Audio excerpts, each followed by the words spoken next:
to the Spicerer's table today. And today we're going to be making a nice recipe. We're going to do a two-part series on Greek casseroles. And today we're going to be making pasticcio, which is the Greek equivalent to Italian pasta al forno. And what we're going to be doing is we're going to be using this baking dish here, and we're going to make a layer of spiced beef.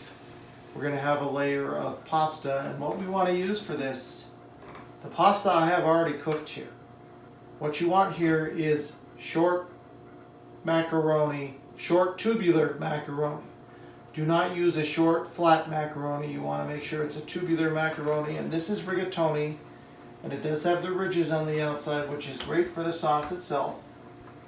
You could also use mustaccioli, penne, or even ziti would be good, and ziti would be really close to the actual Greek macaroni, which is tubular shaped pasta, but the Greek macaroni is longer, and they lay it into the dish. And we're going to be making a white bechamel sauce, which we're going to envelop everything with. And the first thing we have to do is we have to talk spices. And the first thing we're going to talk about is our spice for our white sauce, for our bechamel. And what I have here is a couple of sprigs of thyme, 4 bay leaves. I have an 1.5 inch piece of cinnamon, 4 cloves, and about 8 allspice berries. And we're going to slide this in here. This is going to be our modified onion piqué, which we would normally use for our white sauce. And then we're going to I have about 1/3 of an onion here that's been roughly chopped. The rest of the onion we're actually going to use in our spiced beef filling. We're going to slide it in here. And then we're just going to, I have a double thickness of cheesecloth here. And all we do is you take it, and this is really easy. And then just very carefully, we'll reach around and we'll give it a little tie here. Just takes a little time here to do this.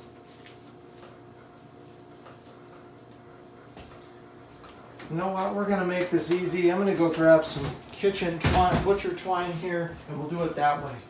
It'll be a lot easier than trying to tie it off any other ways. I've grabbed some butcher twine here, and we will use butcher's twine here. Just going to make it easier to cut it, to seal it completely. Okay? And we will going to tie it twice, and then this will be used to scent the milk, which we're going to be using in this recipe here.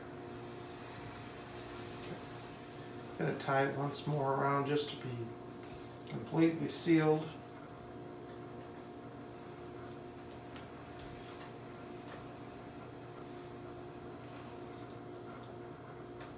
And there we go. That is our bundle here. We're also going to talk spices for our spiced beef. And what I have here is I have about a teaspoon of fresh thyme that's been chopped. And I have 3/4 of a teaspoon of ground allspice, 3/4 of a teaspoon of ground cinnamon, and I have 1/2 teaspoon of ground nutmeg. We will put a little more nutmeg and maybe a little more cinnamon on the top of our casserole before it's baked in the oven. And then I have more nutmeg here if we need it. And that's going to be for our spiced beef filling. And when we come back, we're going to be at the stove and we're going to work on our spiced beef filling, and we're going to make our bechamel. And then I'll show you how to assemble it all and bake. Be back in a moment. Welcome back to the Spicerer's table and our pasticcio. To start our pasticcio, what we need to do is we need to make our ground meat mixture here. And what I have here, as you can see, is 2 pounds of ground beef. I also have, along with that, I have our other bit of onion here, and I have about 6-8 cloves of garlic. And we're going to pass everything through the meat grinder. This is an important step. And what I have done first is I've fitted the grinder with the cutting blade and the small die, the small cutting disc. And then I have lined this with plastic wrap. This will cause the meat to fall right in there and it won't splatter out. And what we're going to do here is we're going to turn this on, and I'm wearing one hand with the glove so I can pass everything through. I'm going to start with some beef. I'm just going to pass it through. Take a bit of onion and some garlic and just start passing everything through.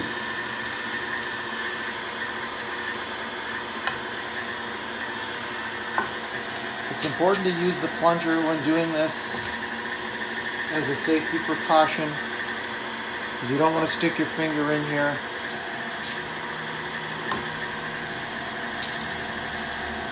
And have it get stuck and then you're screwed. So, gotta be safe here. Put some more onion in here. We're regrinding this meat so we get a real nice fine texture in our spiced beef layer. If you don't own a meat grinder, this can be done in a food processor. You'll just have to grind the onions and the garlic separately from the beef and then mix them together, and you'll have to grind the beef in stages. Okay. Put a few more cloves of garlic in here. More beef.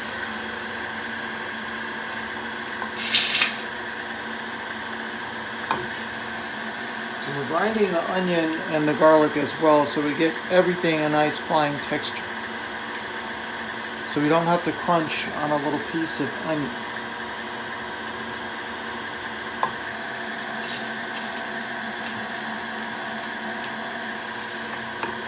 You don't have the grinder running at too fast of a speed because you don't want to cause any friction in the grinding process, because then you can have what's called a smear. And a smear is where the fat heats up because of the friction. And then when you get a smear, it's really hard to deal with after, because you have to disassemble and scrape out all the goodness. If you're at all worried about the smear, then what you can do is you can pre-chill all of your grinder parts in an ice bath. Also important to note here, we're using 80-20 ground beef. That means it's 80% lean and 20% fat. You can go up to 73% lean and 27% fat, but don't go any lower than 80%, because it's just not going to have the flavor when it's really lean. And also, the technique I'm going to show you won't work unless you have fat, because what we're going to do to cook our beef is we're actually going to cook our beef utilizing some water. And the water is going to help render out the fat. So we won't have to put any extra fat in here, because there's enough fat in this ground beef to get it browned and to bloom the spices.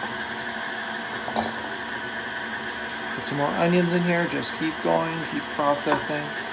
Takes a little time, but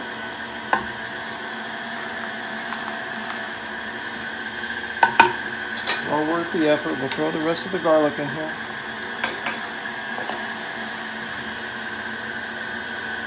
And then once everything is ground through, I'll just give it a mix with my hands, and then we'll be able to proceed by cooking the filling, and then we'll make the white sauce.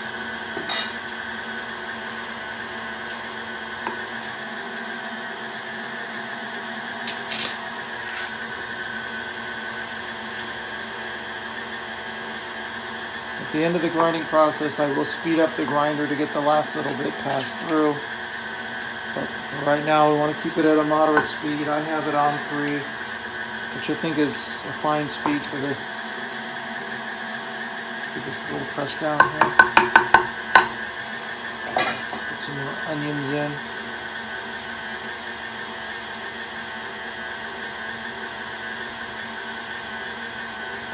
If you didn't want to go through this step of grinding your beef a second time, you could use it as is. Just process your onions and your garlic in the food processor and mix it with your ground beef.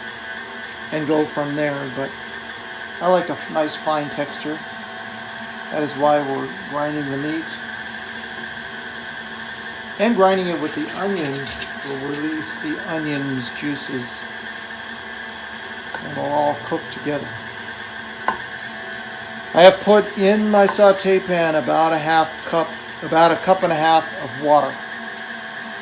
And it's heating up in there. And we're going to add our beef directly to the water. And what the water is going to do is the water is going to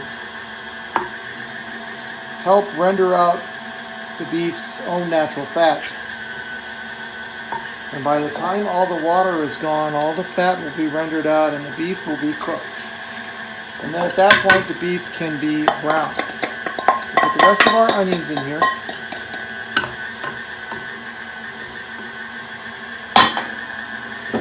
And we got the last bit of ground beef. And then we'll be able to move to the stove.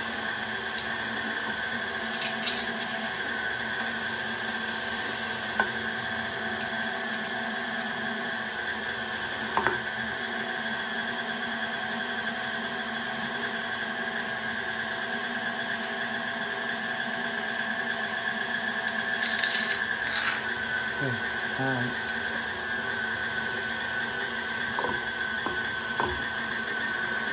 Now I'm going to turn the grinder up just a bit, and I'm going to pull away the plastic wrap now as we're finished with it. It's just going to take a few seconds to get the last of everything ground through here, and that's it.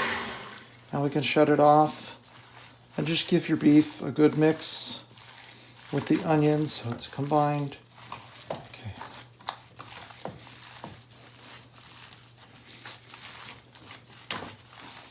Alrighty. When we come back, we'll be at the stove ready to cook our beef fillet. Welcome back to the Spicerer's table. First thing we're going to do before we get this beef in here is we're going to put our onion piqué in our pot in the back, and we're going to pour on our milk. And I have here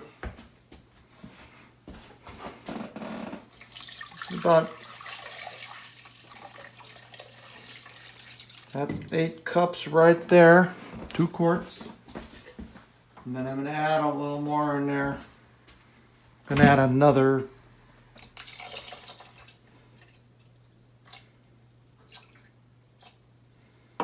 that's fine. That was about another 2 cups worth. And we're going to turn this on in the back. We're going to turn it up to medium heat. We don't need to turn it on too high because this can boil over if you're not careful. So we're going to leave that be. And next we're going to start our beef. And we're going to turn this up to high heat.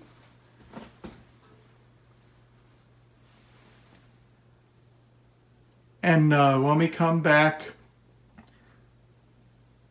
we'll be back in just a moment to finish that beef. I'm just going to light the area for everybody here,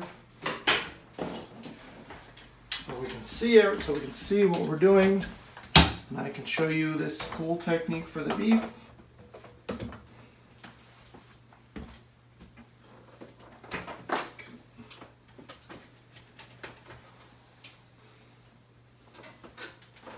That's better now. Now we're lit up here, and I've turned the heat on high. Now we're going to pour our beef in here.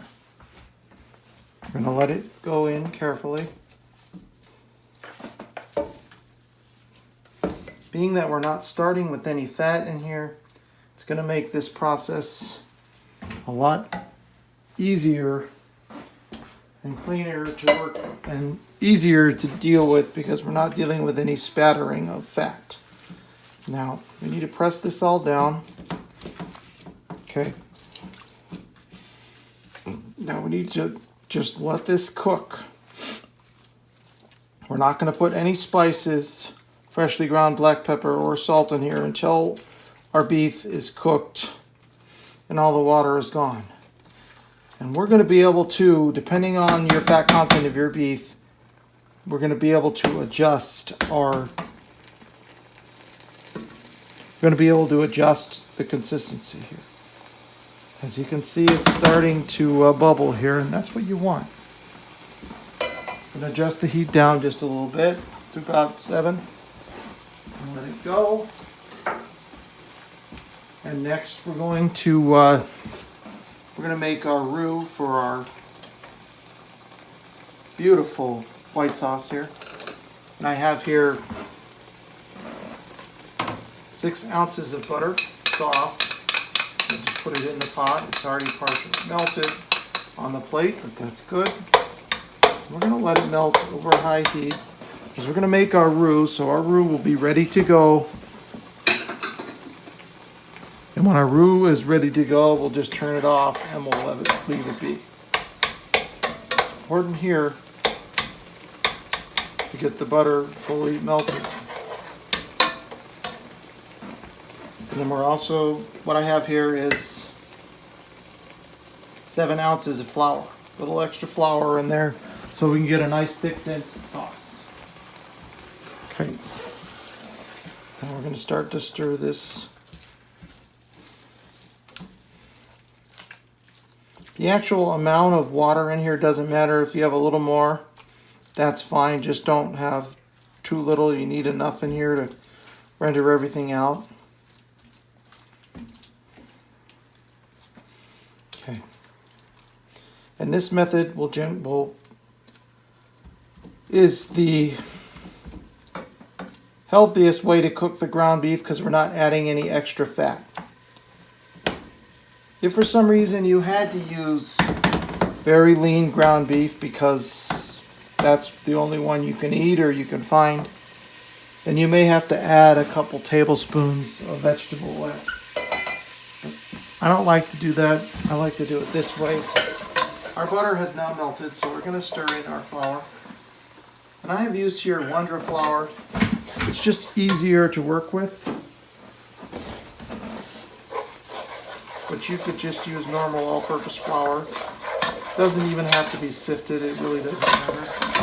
Now that's it. We're going to shut it off. The roux is done. We'll cook a little bit more while it's sitting here, but we don't want to have it on the heat anymore because we're just making here a white roux. Okay. Next procedure is we're going to check the status of this. Turn it on high and now I'm going to turn it up to high and just let it go. The beef smells delicious. Once all the beef goes gray, you'll know that the beef is fully cooked, and then you have to wait for the water to evaporate. And then we'll add our spices and our salt, some freshly ground black pepper. And we're going to add 3/4 of a cup of extra dry vermouth or dry white wine, whatever you have available or you prefer. I prefer the extra dry or dry vermouth because it has more flavor. And I learned that from Julia Child. She always cooked with dry vermouth. I also worked at a French restaurant many, many years ago, Theo's, and they worked with dry vermouth as one of their ingredients. And it's just a great ingredient to cook with. And it also makes good cocktails too. Just don't buy ultra cheap vermouth. Here, I'll grab the bottle and show you what it looks like. I've used this Noipra here, which I really like. But the Martini and Rossi extra dry would be just as good.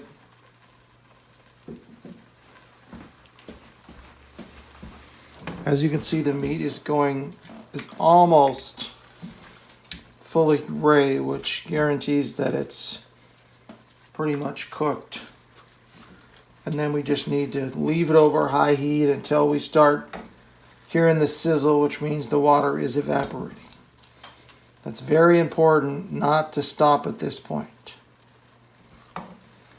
Often when people used to brown ground beef, they would just cook it until it went gray and that's it. But that's not what we want here. What we want here is this to become slightly browned before we add any other ingredients.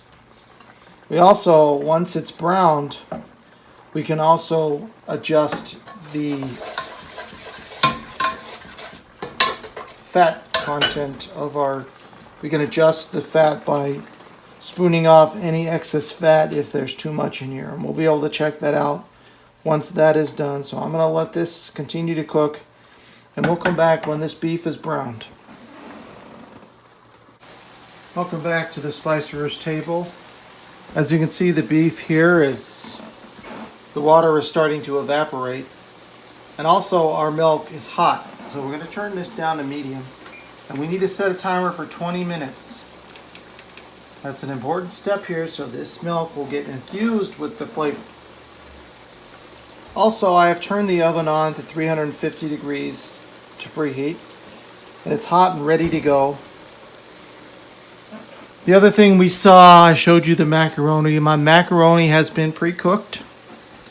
I have cooked it for 80%, which is extremely al dente because it's going to cook in the oven. There's no point in cooking it any further than that. As you can see, it's bubbling away here and we're starting to see fat at the bottom. But we need to cook it until all the water is gone and you'll hear a sizzle. And then that means the beef is actually browning. And that's the important part here, so that we get that nice flavor. And when the beef is browned, the onions and the garlic will be fully cooked and we'll be able to add our spice mixture, some fresh pepper, and then we'll deglaze with their white wine, which we'll just reduce down by half. Our roux is standing by ready to go. So we're going to add our hot milk to our room temperature roux, because you do not want to add hot milk to hot roux because you're going to get little lumps. And I'm going to remove this for now. And we're going to get a nice sturdy whisk out to do the job for us in 20 minutes. I can see the fat separating out here. And I'm going to get a spoon here and a little dish, and we're going to get a little dish here. And I'll grab a shallow spoon here. This is going to be so we can take away some of the fat that's in here.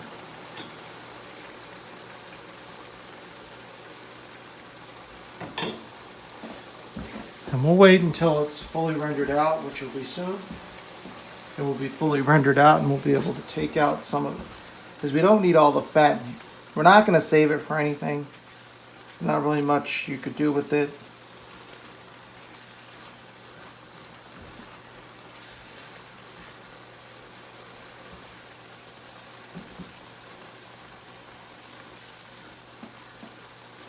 Smells delicious.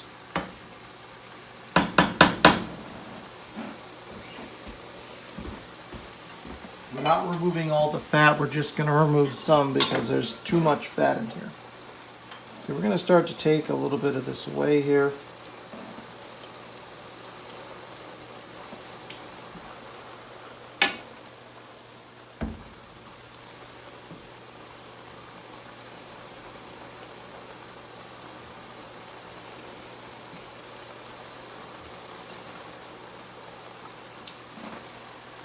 Just press on it with the spoon and up will come some of the fat. And you can see the areas where the fat is.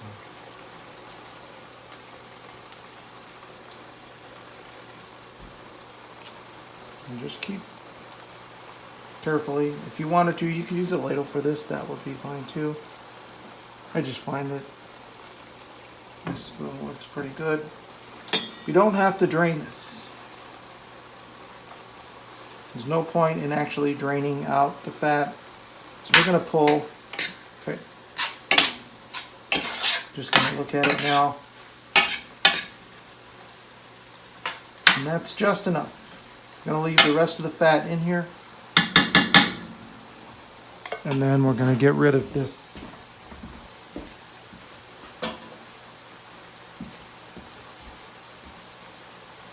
And now is when we're going to put our spices in here. I'm going to sprinkle them in.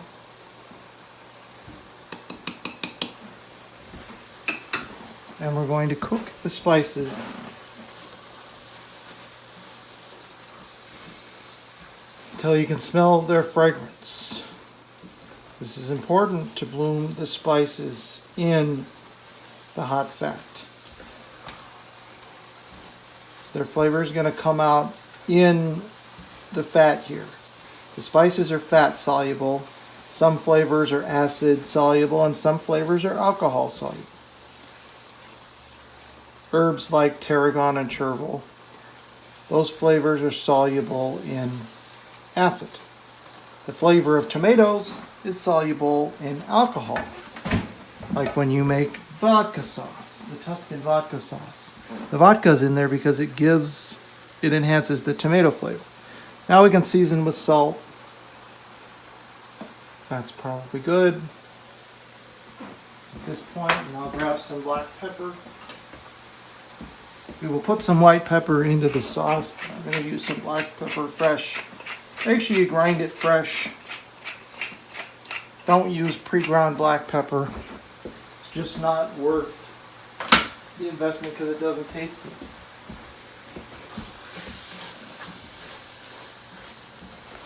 And now just continue here.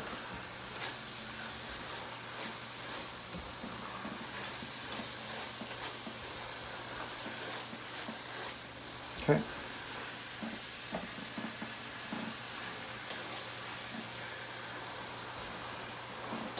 Now I'm going to taste this at this point just to check the salt level. We'll put our wine in here.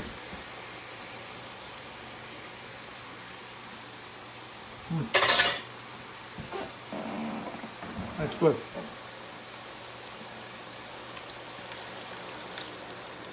Now we'll put the white wine in here, 3/4 cup.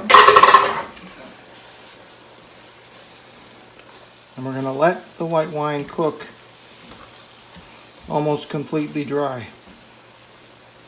Reduced by 3/4.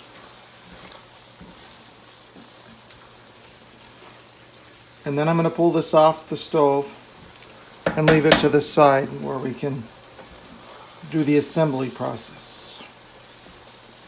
This doesn't need to be completely cool when we do the assembling process. It just can't be piping hot because we're actually going to mix some of the sauce in here, a little bit of the sauce in here, plus some beaten eggs, so we can get a nice set bottom layer of meat.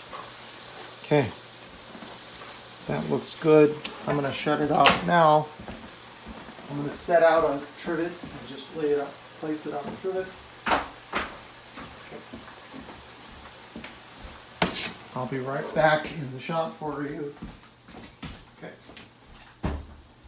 That's our beef done. Now I'm going to pull my roux over to the other burner. And we're going to leave it off still. And we still have 12 minutes to go on our infusion there.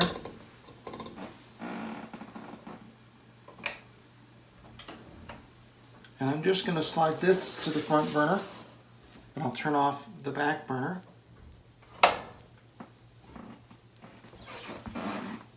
And once the infusion is complete, we'll ladle the milk in little by little.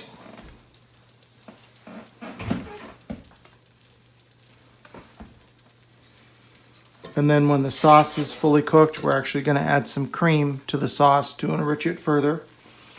And then we'll proceed from there.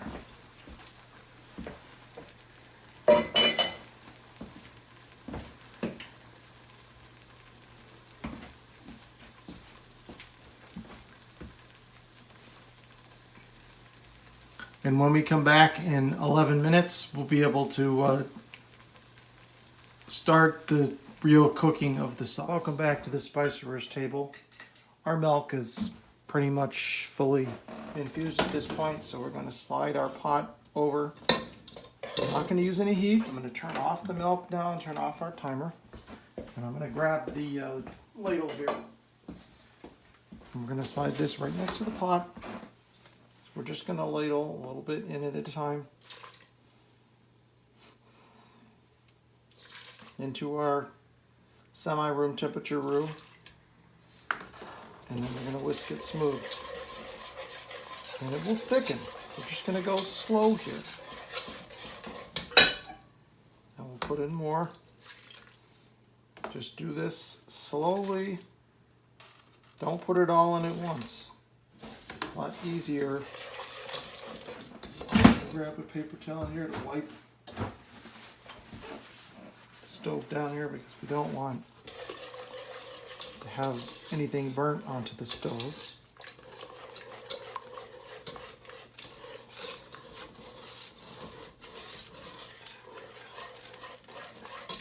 It's getting very thick, but that's what we want. Make sure you whisk it smooth. And next, put another ladle. 2, 3, and 4.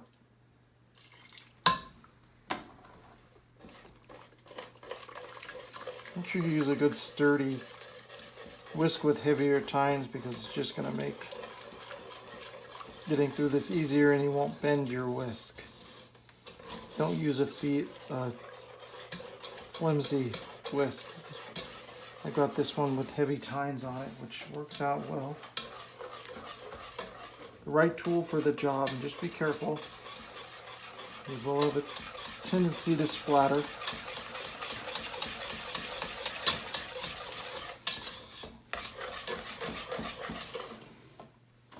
Now that's smooth. I'm actually going to pull out the our onion piqué here.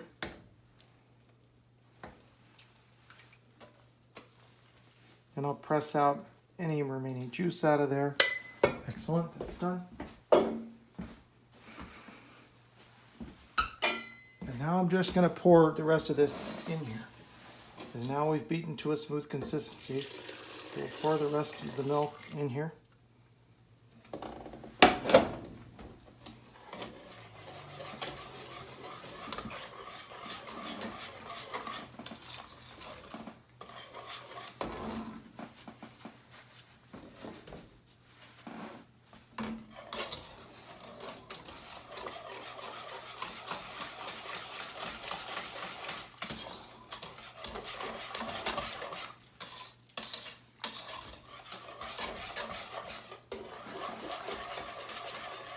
Now that it is completely smooth, I'm actually going to turn this on to high heat.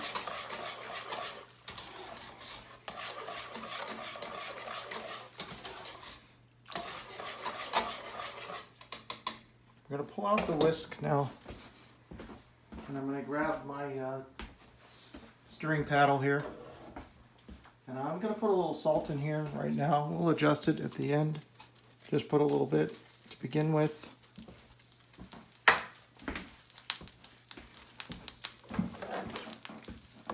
Now just make sure you keep stirring here. And this has to be brought to a full boil. Just going to pull the whisk in here and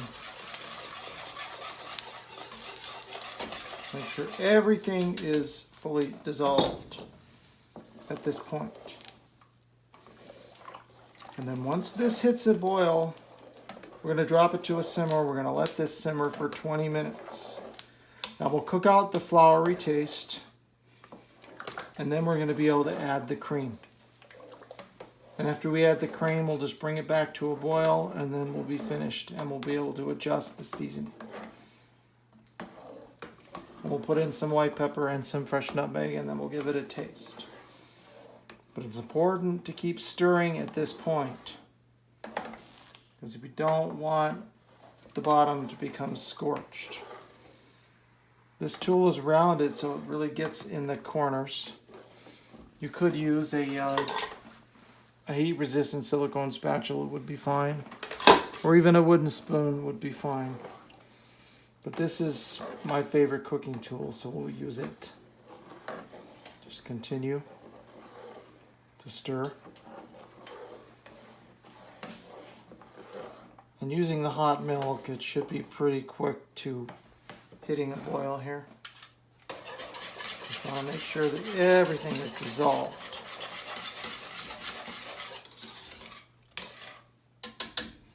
Because you don't want any lumps in this sauce.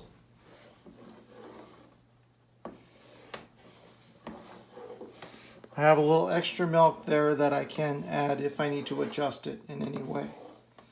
But we're going to probably leave it like this, and I think it'll be all right. It's just important to keep stirring. This sauce burns very easily if you're not careful.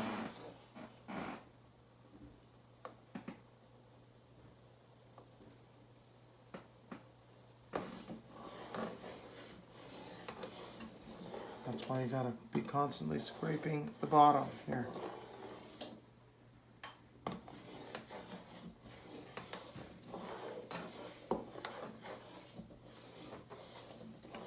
And once we turn it down, we still have to keep an eye on it and give it a stir every so often. Because it's still going to be piping hot. The burner's still going to be blazing hot.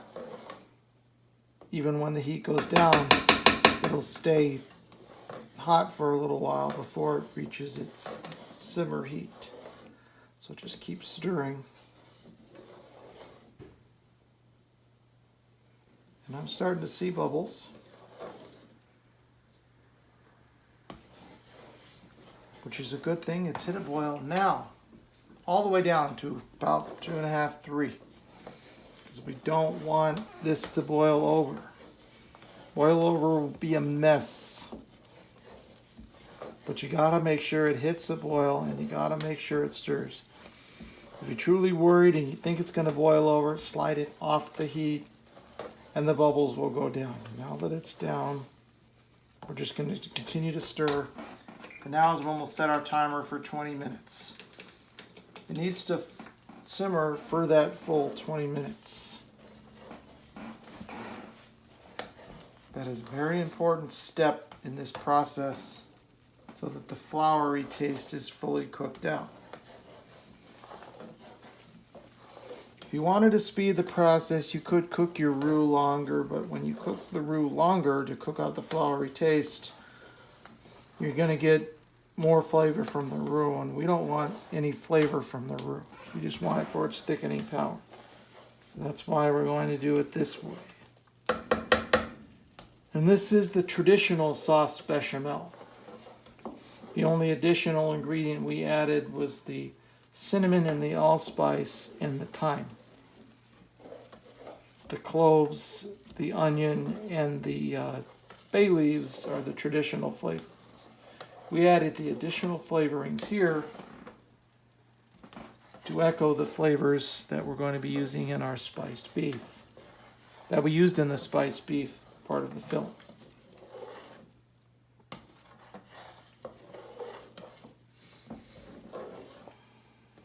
So just continue here, stirring. Right now it's looking pretty good. And we'll come back in 18 minutes and we're going to add the cream. Welcome back to the Spicerer's table.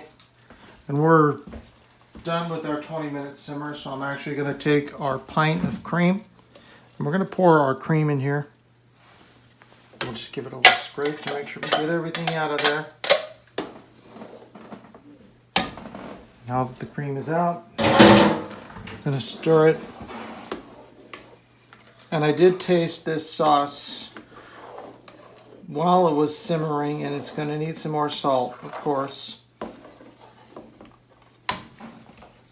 I'm turning it back up to high because we need to bring this back to a boil with the cream in there, and then that's going to be it.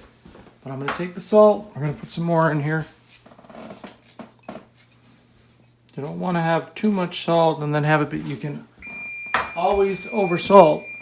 You can You can always add more salt, you can't take it away. So next we're going to use white pepper. And I take it right from the mill.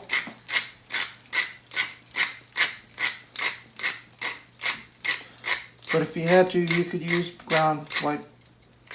You could use some ground white pepper as well.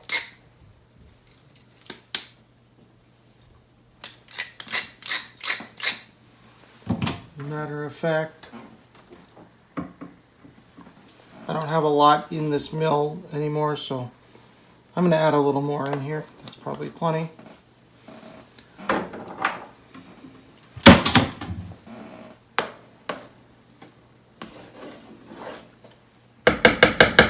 White pepper has a different flavor than black pepper. And it's important to use white pepper in this sauce, because the black pepper also gives little spots in here, so I'm just giving it a good little whisk. And now we're going to put in some fresh nutmeg, and then we're just waiting for it to hit a boil, and then we'll be able to assemble this beautiful pasticcio. Now we're not going to overly nutmeg this,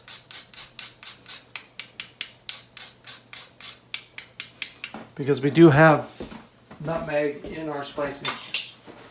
It's important not to overdo it.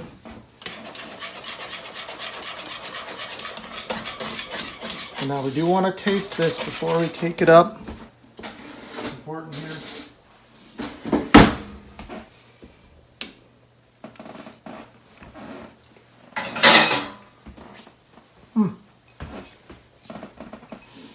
Needs a little more salt. Got to make sure it has enough flavor. And it has boiled, so I've actually turned the heat off now. Give it a good whisk.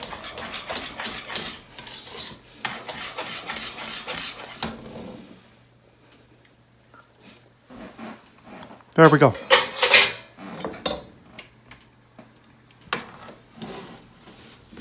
And when we come back, we'll be at the kitchen table, and I'm going to show you how to assemble this. Welcome back to the Spicerer's table, and we are here at the table. And the first thing we're going to do is we're going to actually take 2 eggs, and we're going to put some sauce with our beef. And what we're going to do here is beat those 2 eggs. This is going to help make a nice set layer bottom spice layer. And what I have also done is well buttered my baking dish. And I use a roasting pan like that. It's the best. It's 1, 2, 3, 4, 5.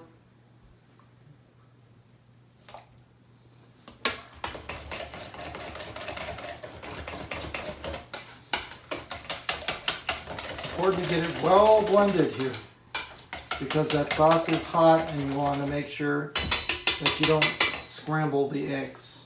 We're going to use that whisk in a moment here. Now we're going to take it and we're going to pour our beautiful set into our beautiful beef. We'll pour our white sauce enriched with egg.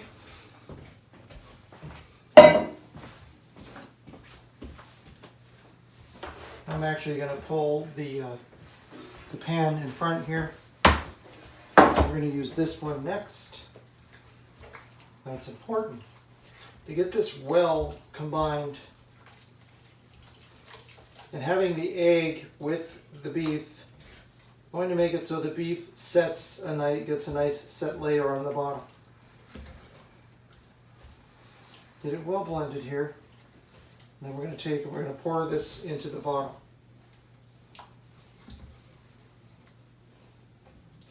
Make sure it's well mixed. And then just pour it into the bottom.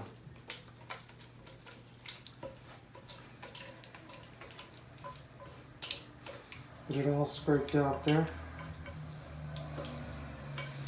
It may look a little loose, but that's okay because it's going to set up in the oven. Get rid of this saute pan here. And then just smear it.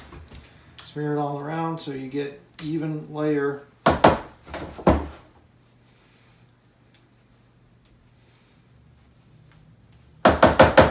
that's our beef layer, which we're going to place to the side here.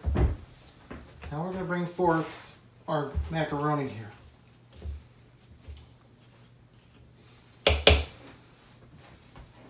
I'm actually going to put a glove on because I'm actually going to do this by hand. It's going to be easier to coat these noodles by hand, so we're going to do this with gloves on. It's just going to be the easiest way to mix this. We're going to place white sauce inside here. 3, 4, 5. It's going to be hot, so we just have to be careful. But the pasta is room temperature, so the pasta is going to cool it off a little bit. This is just going to be easier to deal with. Now we want this pretty saucy, well coated.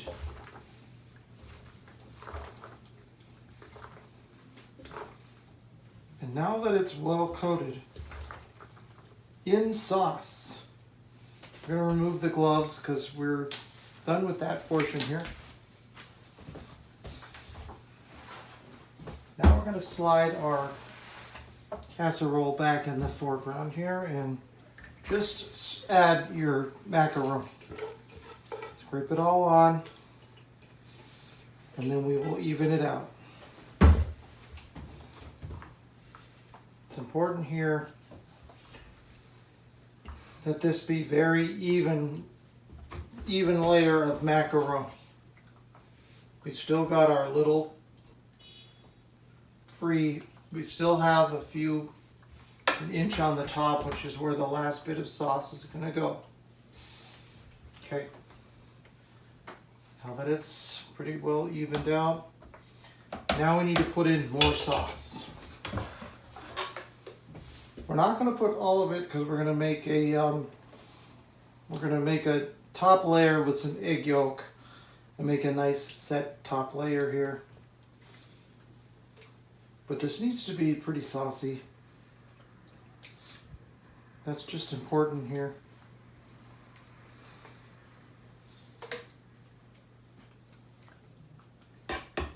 Just make sure the sauce is very even over the top.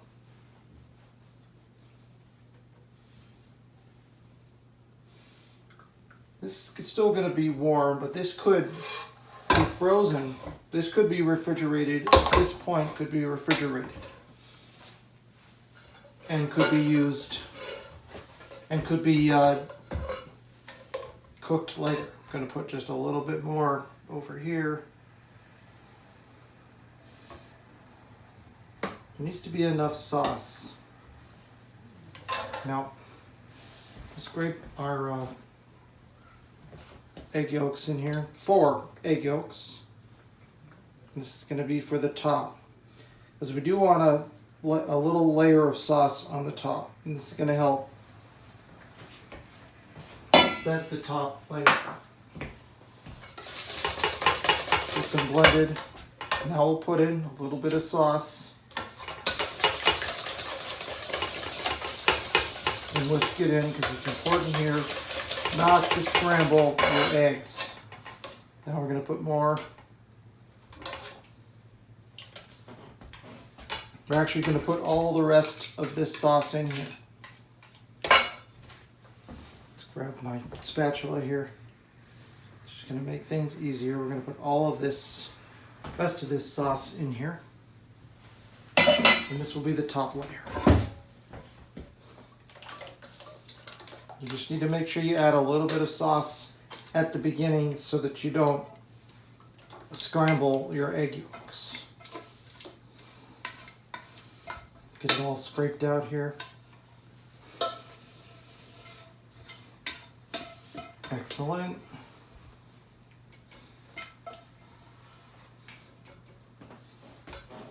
And we'll get rid of our pot here. We'll come back here and give it a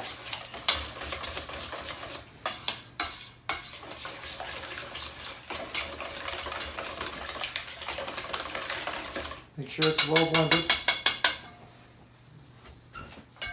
Get rid of our whisk. I'll grab the rubber spatula, the silicone spatula, and now we're just going to carefully pour on our top sauce layer. Just make sure to be even, because you want this top layer to cover everything. Because this is going to help set the top. There could be a few pieces of macaroni peeking out. That's not a big deal.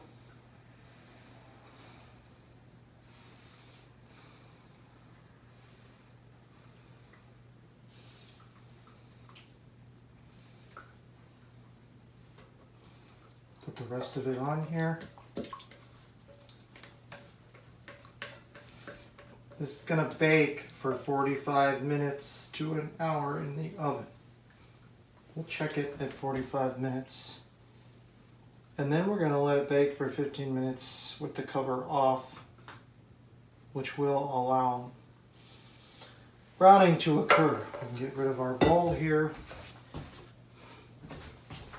This, I'm just going to even it out a little bit. Now for the top, I'm going to take a little bit of our nutmeg that we had from earlier, which we grate a tiny bit. Go very lightly with this on the top. You don't want much, just a little bit. Goes along, the nutmeg goes a long way. But it has a nice fragrance and flavor. There we go. And don't ever use pre-grated nutmeg for any reason. Now the last bit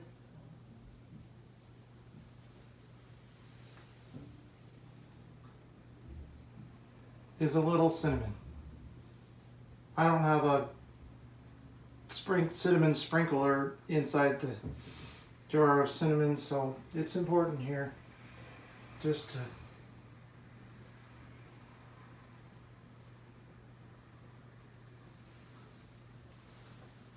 and that's it. You don't need to go really heavy on the cinnamon either. And I'm going to reach some plastic wrap and some tin foil, and that's what we're going to use to cover this. We're going to start with plastic wrap. This is a professional way of doing it. And the tin foil, the aluminum foil is going to protect the plastic wrap, so we won't have any problems here. And we're going to do about like that. Cut it off.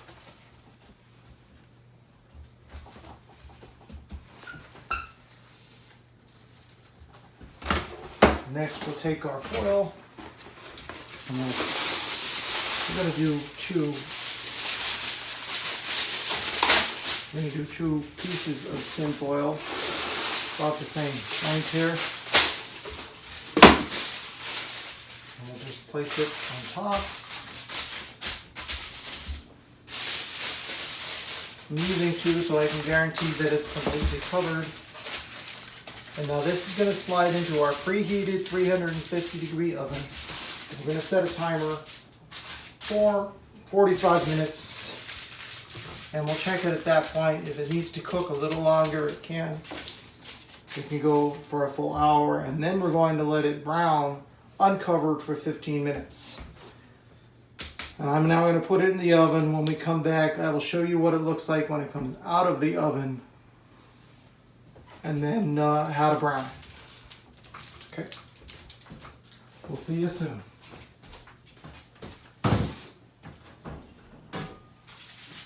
Make sure it goes in the middle of your oven.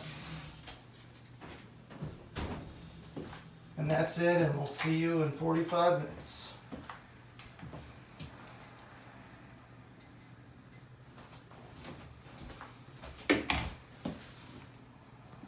Welcome back to the Spicerer's table. And here is our beautiful Pasticcio, which we're going to pull the everything off. Delicious. Smells wonderful. I'm just going to grab a spoon here. I just want to check. Cool. Now it's ready to go back into the oven. I'm going to go open the oven first. I'm going to place it back in the oven because this has to cook for 15 more minutes.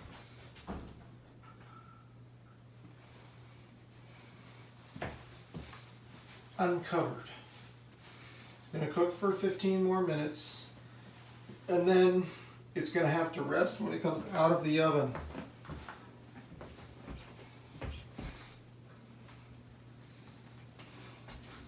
Okay.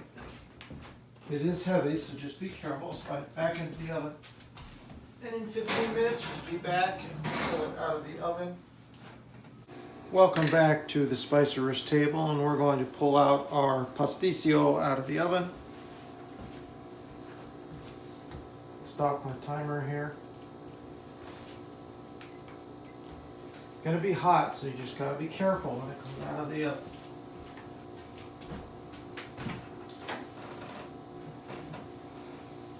Shut the oven off now. Okay.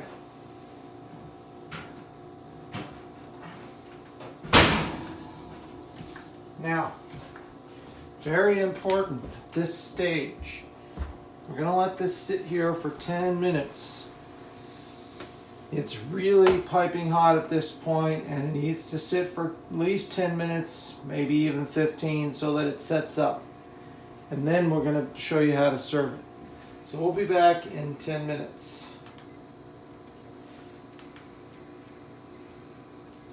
It also will allow it to cool off a little bit. And it's almost better reheated because it's going to be easier to serve. So we'll be back in 10 minutes, and I'll see you then.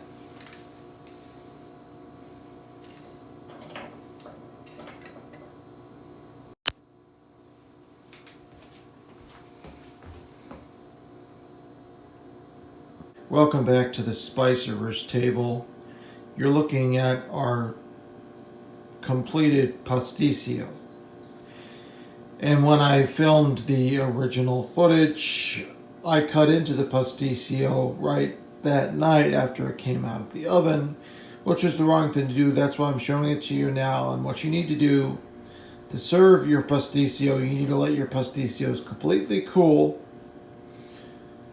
fully on the counter, and then wrap it and refrigerate. And what that does is it allows the pasticcio to set in the oven, to set in the refrigerator, and then it can be cut into pieces. This is just one serving here, and just reheat it in the microwave, or if you had to, it could be reheated in the oven as well.